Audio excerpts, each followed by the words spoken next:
The truth about funnels that will change everything. A funnel is simply a system with inputs and outputs. You start with the raw inputs, which is attention, then you process it with persuasion, and the output is revenue, right?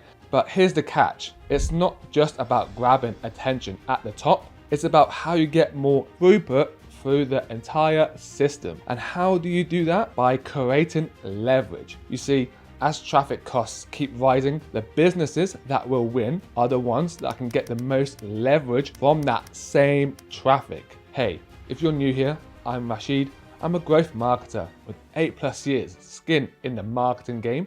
And in this video, I'm breaking down what is a funnel. I believe that this topic can be easily overcomplicated, so let's keep it simple. A funnel is just a sequence of steps that turn strangers into customers. A system guiding potential customers from discovery to purchase, using connected marketing tactics to lead them to your end goal. It's a visual map of the customer journey, from first interest to loyal buyer. The larger the funnel, the more focus each step needs. Each step has its own metrics, strategies, and it needs optimization for ensuring the prospects move closer to the ultimate goal, which is conversion. At their core, they consist of 3 stages. First, you have top of funnel, which is the awareness, middle of funnel, which is interest and desire, and bottom of funnel, which is action and loyalty. Each stage requires distinct tactics. For example, a lead who engaged with your brand before, such as a trial or a sales call, is more familiar as they have higher intent than a completely new prospect, right? So that means your strategies should differ depending where the prospects are in their journey. So what is the goal? So the goal of marketing is to make sales easy. Your funnel should warm up leads, address objections early, and build enough desire so that by the time prospects reach the sales stage, they are already convinced. The ultimate goal is to have enough people come to you ready to buy. Let's dive into those 3 stages of the funnel and the tactics I use to help optimize each stage. First, top of funnel. At the top of the funnel, the goal is to drive awareness and generate leads by attracting relevant traffic. That's it. Tactics like paid ads, SEO, social media, and email help bring in visitors, right? Encourage content engagement and secure any kind of opt-in or sign-ups. The thing is, you don't need cheaper traffic, you need better funnels. Ad costs are only going up, so instead of stressing over $6 clicks, focus on building a funnel that converts. The main objective is to create awareness and grab attention, right? You need to ask yourself, why would your prospect even care what you're saying? The message needs to be interesting, entertaining, and valuable. Because, let's face it, skepticism is at an all-time high. Everyone and their dog is cluttering up the marketplace and making it harder to cut through the noise. Your prospects have probably already been burnt by someone else's ineffective funnel. When it comes to top of funnel, at this point of the funnel, it's not about reaching people, it's about resonating with them. You need to be offering something that they want and need and not trying to sell to them. So what does some of these tactics look like? Depending on your marketing channels, it varies, right? Here, we'll specifically talk about a paid ads funnel. At the top of the funnel, people don't know who you are, they don't understand why you exist, and they don't know what problem you solve. So if you're just pitching them a call, a product, a free trial, you sound like everyone else. They don't know why they need a solution like yours. You have to approach it differently. So here are some top of funnel content ideas. First, focus on pain points. Businesses exist to solve problems, and your content should talk about that. Talk about those pain points and agitate them so that the problem feels urgent and gets people to take action. At the top of the funnel, you don't want to say, hey, look at our product, it's amazing. Instead, talk about the real issues your audience faces, right? What are their struggles? A quick way to do this is to create content to distribute at the top of the funnel, like detailed how-to guides, templates, mini courses, checklists, report, and more. The goal isn't to sell, Not yet. It's about providing value, alleviating their pain, and getting them to trust you. For example, I like to use a lead magnet to combat skepticism. Chances are prospects have been through other funnels without getting the results they wanted. One of the fastest ways to fix this is a high value content offer. Don't be fooled, okay? The material you offer has to be good as the paid product. And let's be honest, right? Most lead magnets are vague, shallow, or just sales pitches in disguise, right? That's not what your audience wants, right? It's about delivering something that your prospect values so much that they're willing to give you their attention and their email in exchange, right? Ask yourself, how can I provide the most value to my market for free and treat them like a customer before they give me a cent? That's how you fight that skepticism that is rampant in the market today. The more value you offer upfront, the more trust you build. So let's talk about the optimization of the top of the funnel. Launching a website, a landing page, or a marketing campaign is just the beginning. Once you've launched, you have to move through the funnel optimization process. Growth doesn't happen overnight, okay? It's an iterative process. When you're starting, you're testing everything: targeting, copy, creatives, offers, and angles. Over time, as you optimize, you'll get better results. The goal is to reach a point where you can put $1 in and get $2, $3, or even $4 out. But it takes a lot of testing, right? To scale, you need distribution. A great funnel is useless without traffic, okay? At the top of the funnel, focus on key metrics like impressions, clicks, CPA, and engagement. Also, focus on revenue leaks and adjustments. Monitor funnel drop-offs early. Are people engaging with your ads? Are they staying on your website or converting? Track how many leads become customers as well. For example, if clicks are low, adjust how you approach your traffic when it comes to the top of the funnel. You also want to tailor your messaging by traffic source. Meta ads reach casual browsers, while Google ads target high intent users, right? If awareness is low, agitate the pain points before pitching solutions, right? So next up is middle of the funnel. Before I dive in, just a quick reminder, if you're enjoying this video so far, it will be a huge help if you tap that like button, hit that subscribe button, as it would really help me get my content out there. Would hugely appreciate it. So, middle of the funnel. Now that people are aware of your brand, the middle of the funnel is all about consideration and building trust. This is where the real magic happens. You've got their attention, and now it's time to deepen the relationship and drive conversions, whether that's getting them to book a call, purchase a product, or start a trial, and so on and so forth. So what does that phrase look like? Depending on the marketing tactics, this can vary. Let's focus on paid ad funnels again for this example. So at this stage, you're educating your leads on the category, letting them know, hey, this problem exists and it's costing you time and money. You want to show them how life looks like on the other side, right?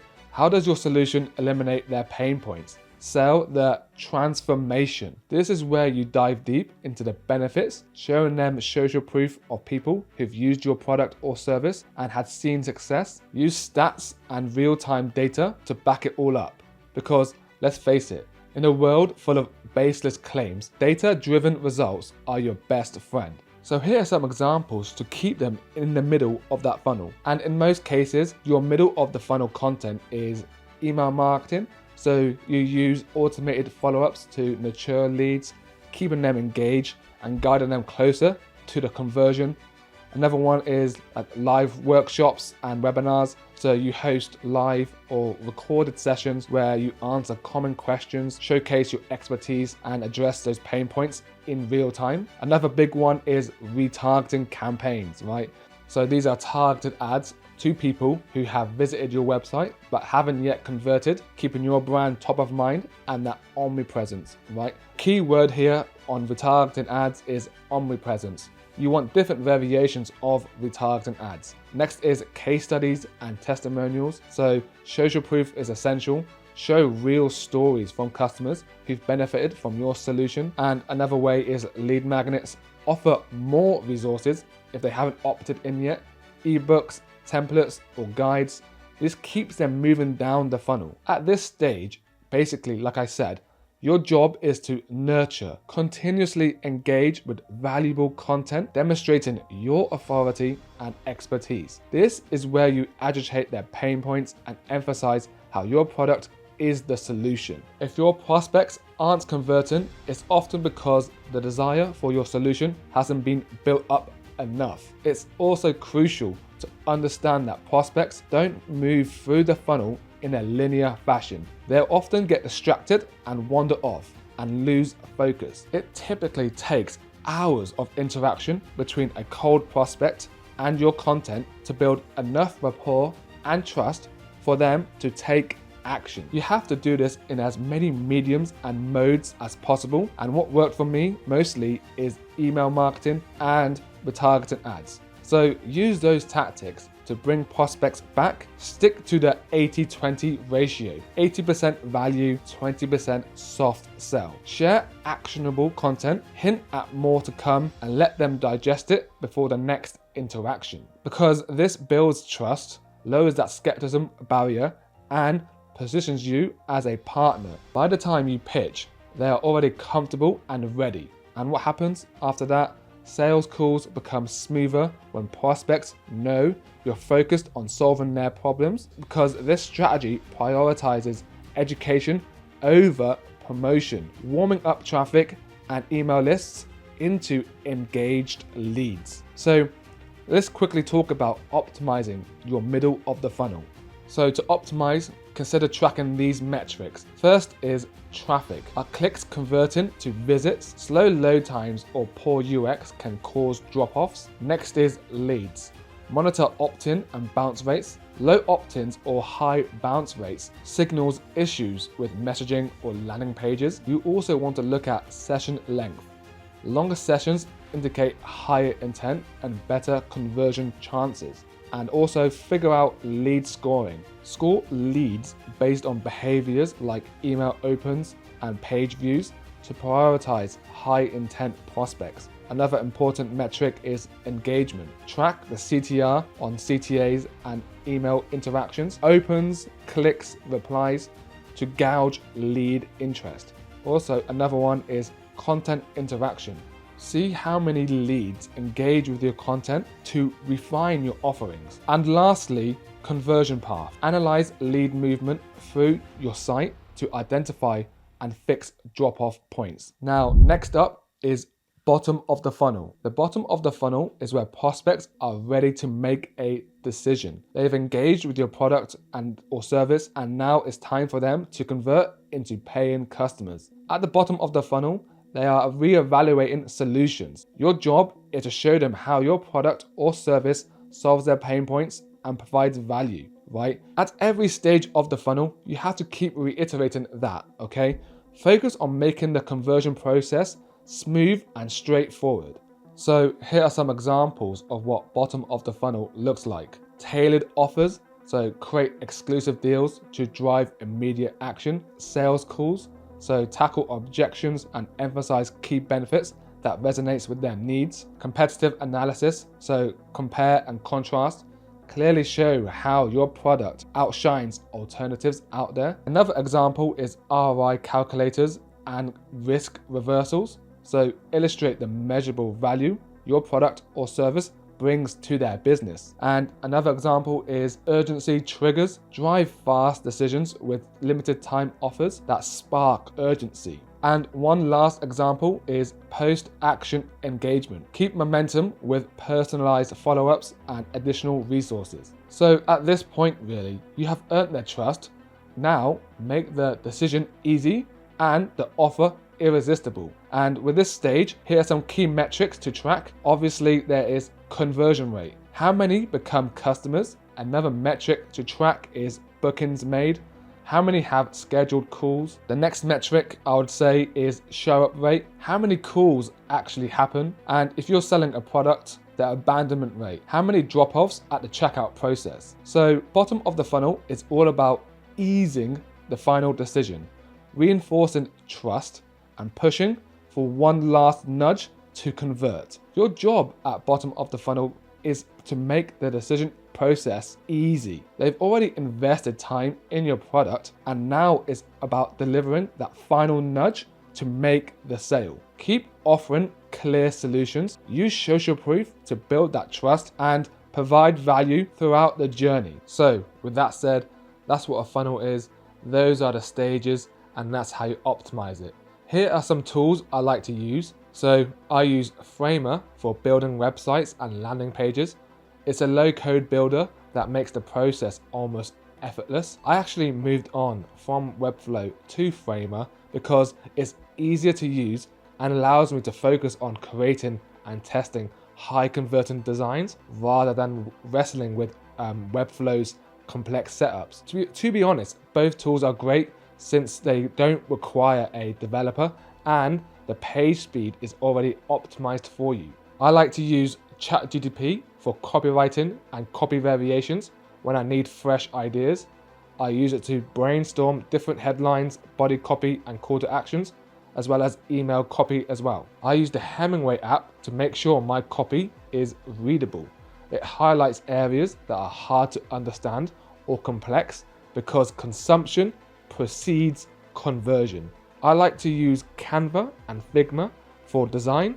So Canva is great for quick brand assets, while Figma excels in detailed designs. I combine them both with AI tools or Envato to create unique visuals. I use Calendly for easy scheduling. I use Framer's checkout plugin for the product side of the website. It's good and easy for prospects to purchase. I use convert.com for running split tests. It makes it easy to manage tests and continuously refine the user experience and help drive higher conversions. I like to use Google Page Speed Insights for checking if my landing pages or website are fast enough. Slow pages kill conversions. Fast loading website equals happy converting visitor. I use Hotjar for monitoring heat maps and see how people are interacting with the website or landing page. I use HubSpot or a cheaper solution like ActiveCampaign for email nurture and CRM. Both tools help streamline email automation and manage relationship with leads, ensuring a seamless experience throughout the funnel. I use Zapier for systems and automation. It saves time and makes sure nothing falls through the cracks. I use Screenflow for high quality video explainer videos and Veed.io for fast and easy video editing. I use Google Analytics for tracking and analyzing user behavior on my website so that I can optimize. And lastly, I use Funnelytics to map out and visualize my funnels, helping me see the big picture and identify areas for improvement and to increase conversions. So there you have it. That's the simplest way I would set up a funnel. If you find this useful, be sure to like and subscribe, and I'll see you on the next one.